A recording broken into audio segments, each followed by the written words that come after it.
बहुत स्वागत है आप सभी का इंडिया न्यूज पर। आपके साथ मैं अंजलि मुदगल। बुलेटिन की शुरुआत करते हैं बड़ी और अहम खबर के साथ। बता दें आपको, ज्योतिरादित्य सिंधिया ने कांग्रेस पर जमकर निशाना साधा। सिंधिया ने खुद को कांग्रेस के लिए काला कौवा करार दिया। कर्ज माफी के 26 लाख फर्जी सर्टिफिकेट बंटवाए।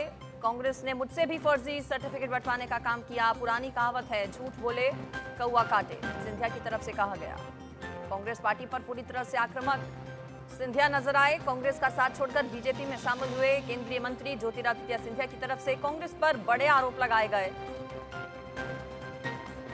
उन्होंने कहा कि कांग्रेस पार्टी की तरफ से मुझसे भी झूठे सर्टिफिकेट बंटवाए गए। कांग्रेस पर जमकर प्रहार किया गया ज्योतिरादित्य सिंधिया की तरफ से।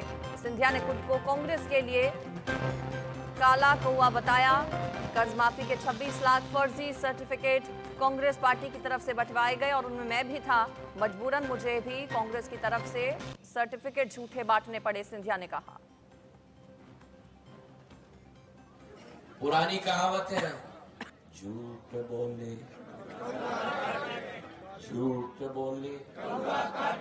काले कौवे। मैं कांग्रेस के लिए काला कौवा हूं।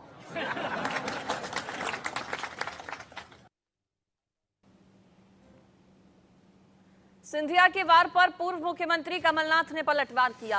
वो काले हो या पीले, जनता सब जानती है, कमलनाथ ने कहा। जनता सब जानती है सिंधिया ने कितना फायदा उठाया है कांग्रेस पार्टी का। आम जनता गवाह है कि क्या सौदा हुआ। कमलनाथ की तरफ से सिंधिया के बयान पर पलटवार करते हुए ये बात कही गई। कमलनाथ ने कहा कि सब जानते हैं कि कौन सच्चा है कौन झूठा है। देखिए, ज्योतिरादित्य जो कुछ कहें, आम जनता गवाह है कि क्या इस प्रकार का सौदा हुआ, किस प्रकार के फायदे उन्होंने उस वक्त हमारी सरकार से लिए, ये सब जनता जानती है। तो मुझे इन सब चीज़ों का जवाब देने की आवश्यकता नहीं है। वो कह रहे हैं मैं काला कौवा हूं। ये काला है या पीला है, ये खुद तय करें। इस पर मेरे साथ भोपाल से इंडिया न्यूज संवाददाता चेतन सेठ जुड़ गए हैं, उनका रुख करेंगे। चेतन, चुनाव बेहद नजदीक हैं, ऐसे में सिंधिया का खुलकर कांग्रेस के बारे में बोलना, आरोप लगाना, जो कांग्रेस के फर्जीवाड़े हैं, जो छिपी बातें हैं, उन्हें उजागर करना, कैसे इसे देखा जा रहा है?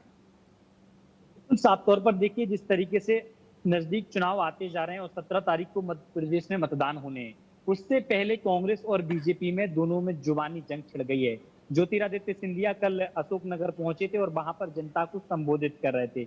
उनने संबोधित करते हुए खुद को कांग्रेस के लिए काला कौवा बताया और कांग्रेस पर आरोप लगाते हुए कहा कि कांग्रेस ने मेरे से 26 लाख फर्जी सर्टिफिकेट बंटवाए, मध्य प्रदेश में किसी भी किसान का कर्जा माफ नहीं हुआ। इसके साथ ही पूर्व मुख्यमंत्री कमलनाथ ने इसका जवाब देते हुए जवाब दिया कि वो काला कौवा है या पीला कौवा वो खुद ही जाने, लेकिन कांग्रेस से उनने खुद के फायदे के लिए क्या क्या काम कराए ये मध्य प्रदेश की तमाम जनता जानती है। मुझे इस पर जवाब देने की आवश्यकता नहीं है कि किस तरीके से जो है पार्टी जब छोड़ी थी तो कहा जा सकता है कि अब, और इसके साथ ही दिग्विजय सिंह ने भी बयान दिया, उन्होंने भी कहा है कि 2018 में जब विधानसभा चुनाव हुए थे तो कांग्रेस अपनी दम पे विधानसभा चुनाव लड़ रही थी, ना कि ज्योतिरादित्य सिंधिया की दम पे।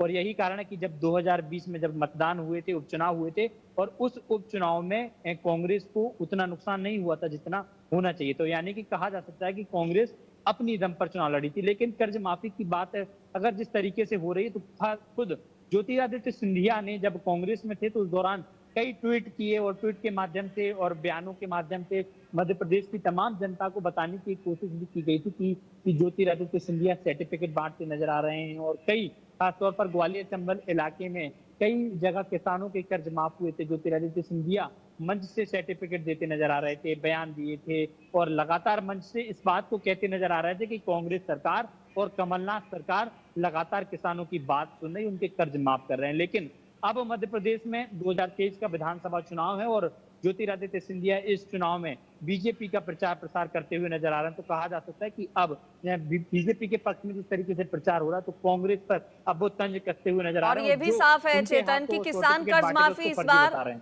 बड़ा मुद्दा भी इन चुनावों में बन गया है। बयानबाजी जिस तरह से किसान कर्ज माफी को लेकर हो रही है, आरोप प्रत्यारोप का सिलसिला हम देख रहे हैं। किसान कर्ज माफी बड़ा मुद्दा, किसान कितनी अहम भूमिका निभाते हैं मध्य प्रदेश में, ये भी बताइए। आंकड़ा क्या कहता है, किसान कितना बड़ा रोल प्ले करने वाले हैं?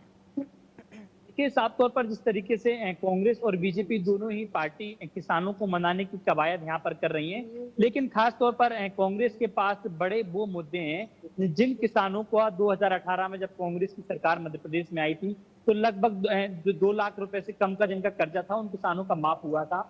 एक कमलनाथ और कांग्रेस के तमाम दिग्गज नेता दावा करते रहे। यही कारण है कि कांग्रेस किसानों के बीच इन्हीं मुद्दों को लेकर जा रही है।